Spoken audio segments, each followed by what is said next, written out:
So in this section, we're going to really focus in on emancipation and ending slavery. So this section is called A Call for Freedom. Key terms: emancipate, Emancipation Proclamation, 13th Amendment, and the 54th Massachusetts. Now, President Lincoln, as we have talked about in the past, really was against slavery. But he knew that he could not move against slavery. He couldn't come out and talk bad about slavery because of the border states. From the beginning, remember, the North's main goal was to preserve the Union, not necessarily to destroy slavery.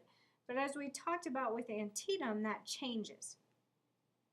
So in August of 1862, Lincoln is getting pressure about ending slavery, and he states in a public letter, "If I could save the Union without freeing any slave, I would do it. And if I could save it by freeing all the slaves, I would do it. And if I could save it by freeing some and leaving others alone, I would do that also." He also talks about his personal wish was that all men everywhere could be free. So it's clear where Lincoln is heading, but he's not saying he will end slavery.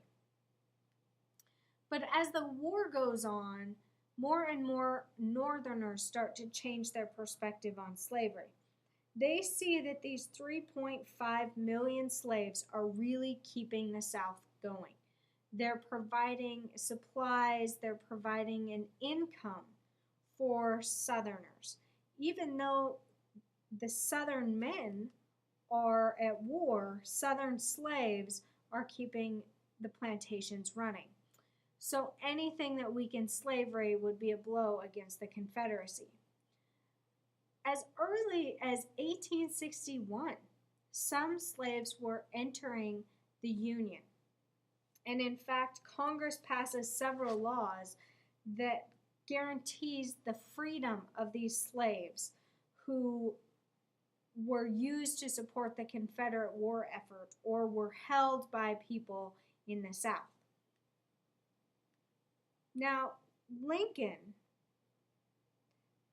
was aware of the shifts in public opinion about slavery, but he had to be very careful. Lincoln did not want to appear that he was acting desperate when the North seemed to be losing the war. So when the Union defeats the rebels at Antietam, that's when Lincoln decides he has to act. He has to act. He had political reasons for acting at the time that he does. Number one, Britain and France had long ago outlawed slavery. So that would mean Britain and France would be less likely to aid the South if it became an issue about slavery. He also believed that he, being the president, the chief citizen, should make the decision on ending slavery, not the anti-slavery Republicans. He was the figure, he should make the decision. So by the summer of 1862, Lincoln had decided to emancipate, key term, to free the slaves.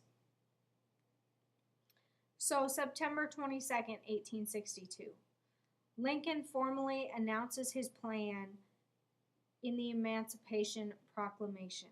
Key term, it's his formal written statement freeing the slaves. He signs it into effect on July 1st, 1863. Theoretically, it frees the slaves. Theoretically. The actual effects of the proclamation were very limited because it only applied in areas that the Confederacy controlled. So we know that the Confederacy was no longer listening to President Lincoln anyway, so it didn't impact them at all. Slaves, however, were encouraged to run away from their owners and get north. So that was their key. It encouraged them to do that even though they weren't specifically freed. It also impacted the relationship with Europe. In fact, Britain and France voted to hold off on the recognition of the Confederate States of America because it had become a slavery issue. Now, this opens the door, the Emancipation Proclamation opens the door for a couple of additional amendments to the Constitution and laws by Congress. In 1864, in fact, Congress, Republican leaders, prepared the constitutional amendment, and in 1865, Congress officially passed the 13th Amendment.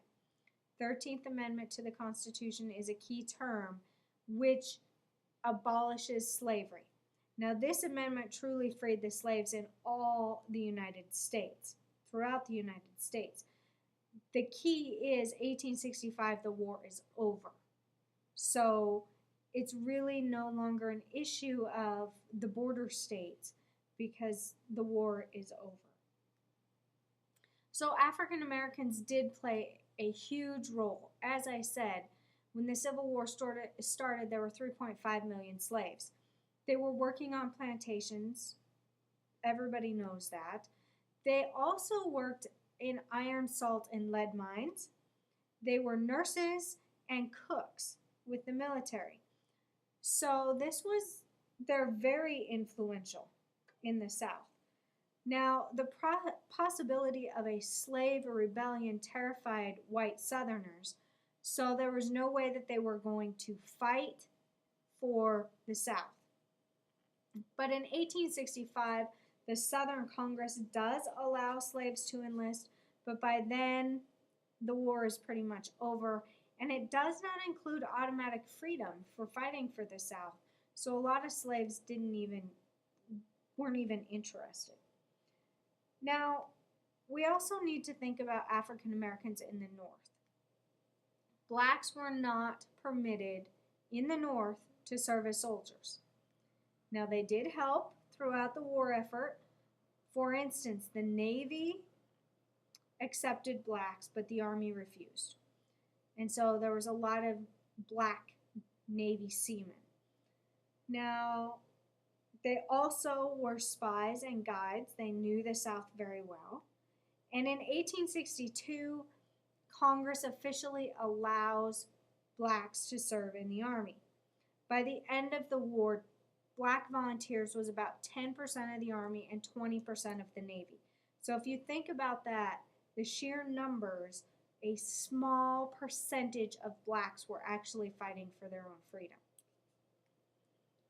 Now, blacks were organized into separate regiments. All commanding officers were white. They initially received lower pay until 1864. Now, one of the most famous black regiments was the 54th Massachusetts. This is the story that is portrayed in the movie Glory with Denzel Washington in it. Excellent, excellent movie. July 18th, 1863, the 54th Massachusetts attack a rebel fort at Charleston, South Carolina. Nobody, whites most certainly, did not want this job. They didn't want to do this. So the black 54th Massachusetts leads the military. They would eventually take over this fort, but again, not without huge wounded and dead by the 54th Massachusetts. But it really won a lot of respect for black troops. Now, Lincoln had been criticized, by using black soldiers. And General Grant said, look, number one, they're going to fight. They've got more to fight for than us white guys. And number two, if we take them from the South, it weakens the South. So Grant was very supportive of allowing blacks in.